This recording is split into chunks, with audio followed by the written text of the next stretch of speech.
All right, everybody. Padded practice. First padded practice of the year.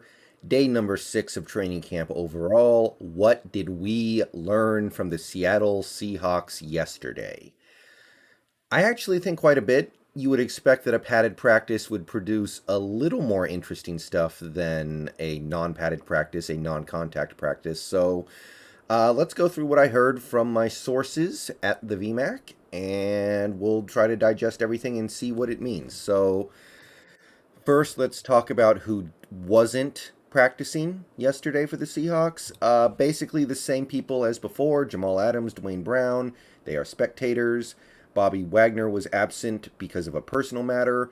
The only new thing is that Jamarco Jones didn't practice. He got hurt 2 days ago and did not practice yesterday. So it does seem like whatever happened to him was a little more severe than initially let on, but not radically so. So Jamarco Jones not practicing yesterday. The other two notes are a couple players got the day off. Carlos Dunlap was one of them, and Gerald Everett was the other one to my knowledge.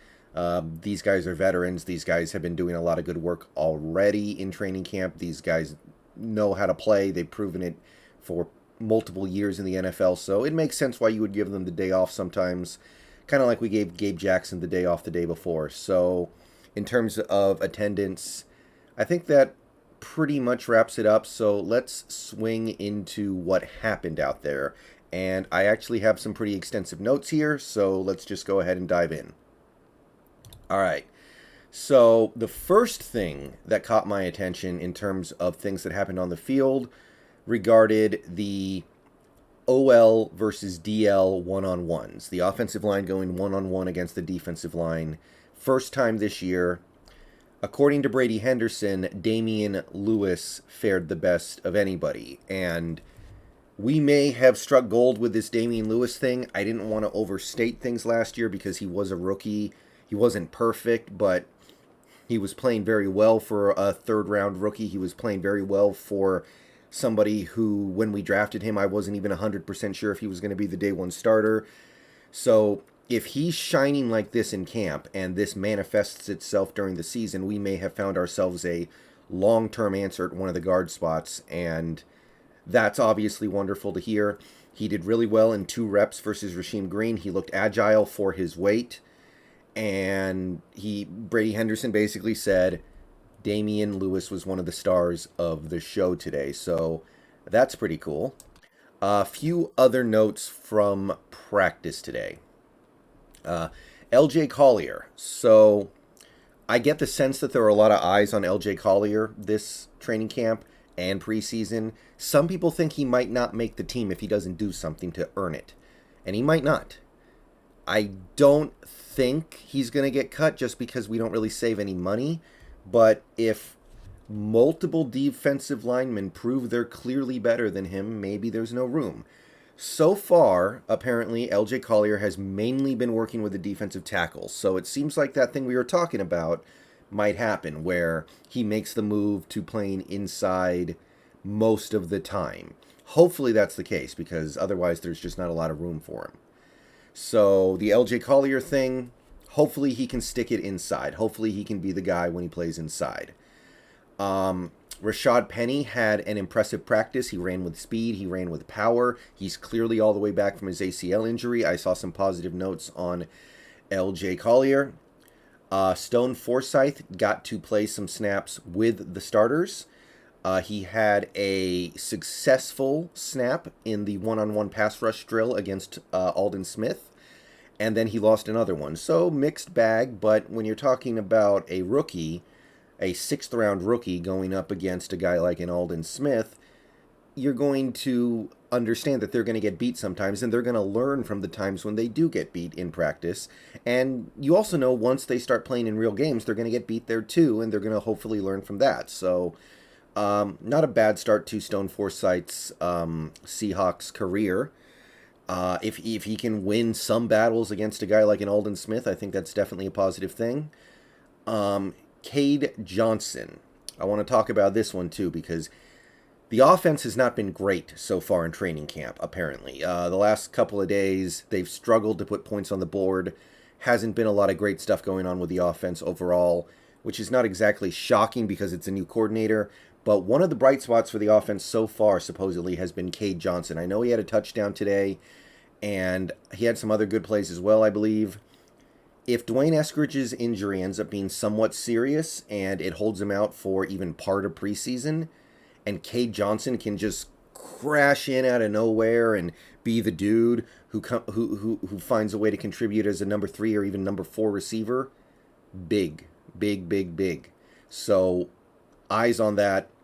The defensive tackles, the run stuffers like Al Woods and I would guess Kimdichie or Monet. I don't know exactly who we're viewing as our one techs right now, but they played great today, supposedly, according to the notes that I saw.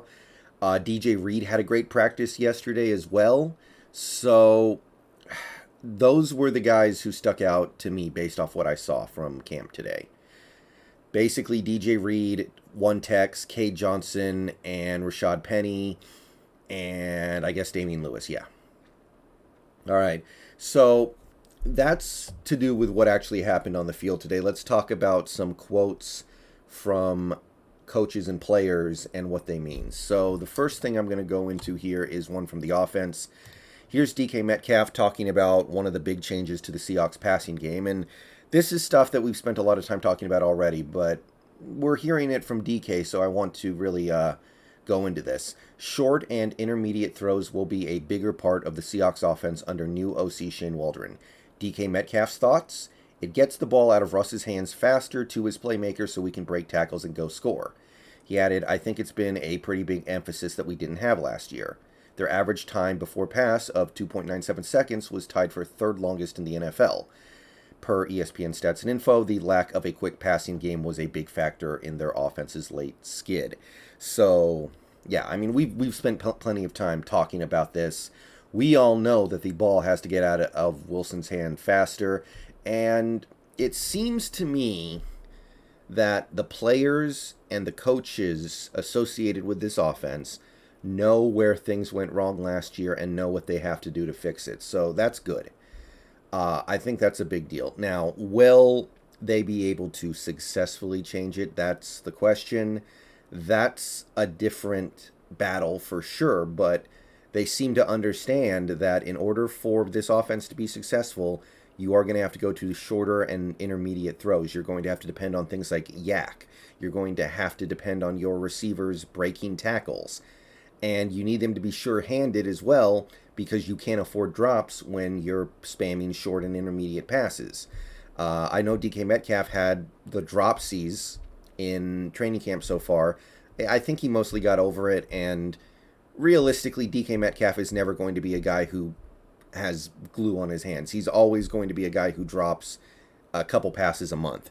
That's something you have to be willing to live with. I remember T.O. back when T.O. was in his prime. He was one of the best receivers in the league several years in his career, and he dropped passes constantly. He had seasons where he would drop 15-plus passes over the course of a year, and people still knew he was one of the best receivers in the game and one of the greatest receivers of all time. It can happen, but there obviously needs to be a limit to that kind of stuff. We can't have multiple drops in a game. We can't have drops on third down.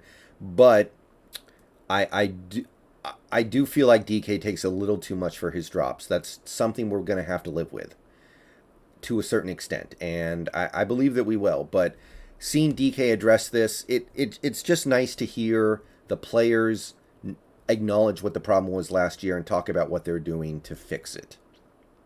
Okay, so before I get out of here, though, I want to talk about some of the stuff that came from Ken Norton Jr.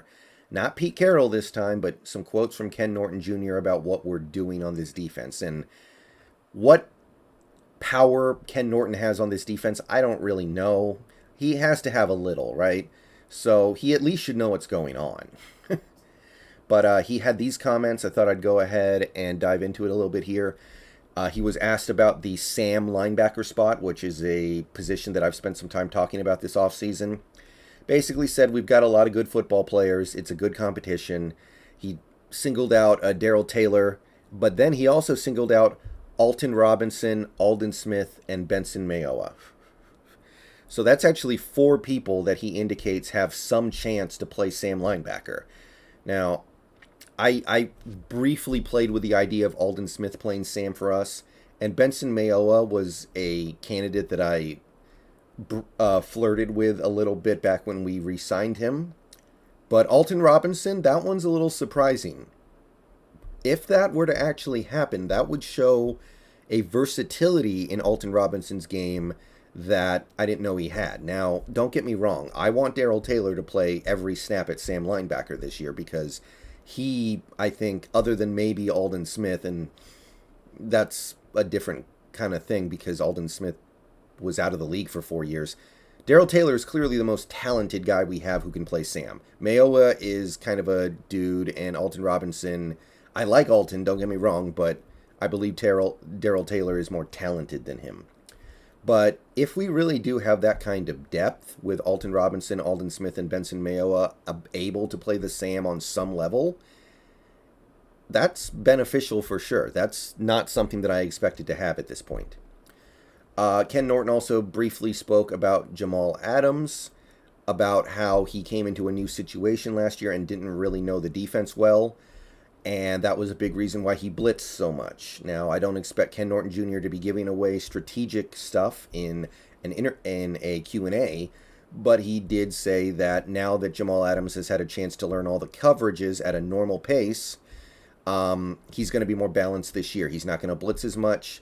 He will blitz some, of course, as he should, but he believes that Jamal Adams will be more well-rounded as a player, which is a very reasonable thing to expect. I think that everybody in the fan base kind of expects Jamal to blitz less and cover more. That's something I'm certainly comfortable with. It got to the point last year where it was a little pathetic how blitzing Jamal Adams was our only chance at getting to the quarterback. So hearing it from Ken Norton Jr., it's not surprising, but it's at least good to hear from the defensive coordinator himself. A couple more comments here. He was talking about Aldon Smith and Alton Robinson in bear fronts. So the bear front is something that I talked about a little bit in a previous video. I think this was like last month, about how the Seahawks could get more pass rushers on the field at the same time if they utilized the bear fronts that they used last year, except instead of KJ Wright on the edge, you could have an actual pass rusher because KJ Wright is good at some stuff. Pass rushing is not really one of them. So about Aldon Smith and Alton Robinson, he said, fortunately for us, they've been able to play both sides, the Sam and the rushing Leo position. So the keynote there is that apparently Aldon Smith and Alton Robinson have shown something as a Sam, which I didn't really expect. Maybe a little bit with Aldon, but Alton Robinson playing Sam, I did not see that one coming. I hope we're not forcing a dude to play out of position just because we want versatility, but if there's something there, then okay, cool. More flexibility. They're like bodies on both sides. One rushes a lot, one pass drops a lot, but at the same time, they're doing the same things. So they're smart enough and flexible enough to play both sides. This is the kind of stuff that on your defense can create confusion. Confusion for the offense because they don't know who's going to do what. They won't know where the blitzer's coming from. They won't know who's dropping back into coverage. These are the kinds of things that can create an uncontested sack where somebody comes in unblocked and gets the sack. Or the quarterback can throw the ball and he got so confused pre-snap that somebody was standing right there and just picked it off and took it back. He was throwing a quick screen pass and he had no idea that Alton Robinson was going to drop back right there. Or Aldon Smith was going to drop back. So if they're not just exaggerating these guys' ability and they can actually do this stuff, that's really cool because the bear front last year was effective for us. It will be more effective if our Sam linebacker and the bear front can actually get to the QB. One final thing from Ken Norton Jr. is Kerry Hyder Jr. He basically said that Kerry Hyder is going to play Leo, and he's going to start at Leo for the Seahawks. Going to be the wide rusher in our bear defensive base. And then in clear passing situations, he might kick inside to 3 technique. Now, I imagined Kerry Hyder as being more of a 5-tech in this defense, and I've spoken before about how we're kind of crowded with Leos, so we needed Hyder to be on the 5-tech side, but maybe we have a plan there. Maybe we're going to move somebody unexpected to the 5-tech spot. Maybe we're not going to worry that much about having a 5-tech on most plays because we want 2 pass rushers. Maybe we're going to utilize Bear as sort of a base defense. I don't know, but the potential of this unit to get to the quarterback is very exciting. And if Kerry Hyder is actually going to play Leo, then I don't know where that leaves somebody like Mayoa or honestly even Alton Robinson, but it seems like we have plans. And if we're going to have Kerry Hyder play inside on passing situations, that's also pretty interesting because that's what we used to do with Michael Bennett a lot. So maybe that's how we envision Kerry Hyder coming over. All right. That's going to do it for this video. A lot of stuff to go over, a lot of interesting things from the coaching staff, a lot of cool stuff from the players. So I am going to get out of here. Peace out. Go Hawks. Let me know what you think in the comments. Let me know what you heard about training camp so far. Preseason just a couple of days away. Still like a week and a half away for the Seahawks. But hey, we are getting there. I'm excited. I think there's a scrimmage at Lumen this weekend. I'll try to hear what I can hear about that one, if so. But that would be cool. And yeah, peace out. Go Hawks. See you guys later.